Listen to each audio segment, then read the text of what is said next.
Diferenças entre o português do Brasil e o português de Portugal. Apesar da língua portuguesa ser a mesma, ela é falada de forma diferente dependendo do país. E é importante também lembrar que são 9 países que têm a língua portuguesa como idioma oficial.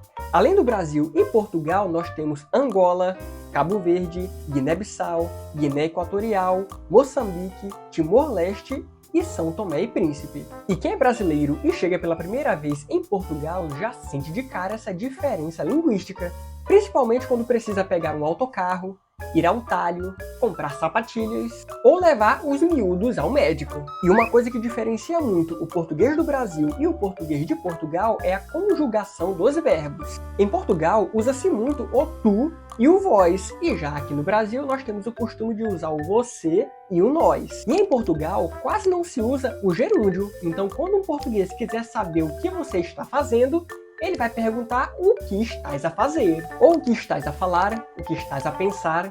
A fonética também é bastante diferente entre o português do Brasil e o português de Portugal. Aqui no Brasil a gente tem uma tendência a trocar o final das palavras terminadas em "o" por "u". Por exemplo, queijo, a gente fala queijo. Gato, a gente fala gato. Já em Portugal, eles pronunciam da maneira que se escreve. Já no Brasil, nós também temos uma tendência das palavras terminadas em L pronunciar como se fosse um U. Por exemplo, Portugal, papel, jornal. E os portugueses enfatizam bem o L no final, como Portugal, papel, jornal. E também há uma série de palavras que no português de Portugal tem um significado e no português brasileiro tem outro totalmente diferente. Por exemplo, o celular em Portugal se chama telemóvel. E a calcinha em Portugal é cueca. Ônibus em Portugal é autocarro e sorvete em Portugal é gelado.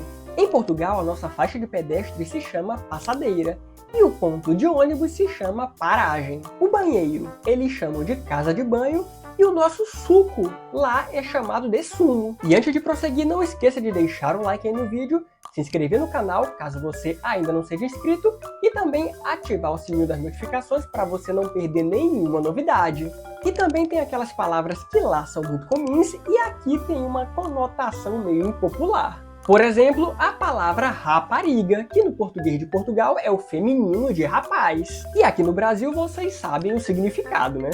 No geral, os portugueses têm uma proximidade com a cultura brasileira muito maior do que nós temos com a deles. Logo, o português brasileiro não soa assim tão diferente para eles. Então, quando você for em Portugal, lembre-se que há essa diferença linguística. E olha que não são poucas. E se gostou do vídeo, deixa o like, se inscreve no canal, me sigam também nas outras redes sociais e eu aguardo vocês nos próximos vídeos.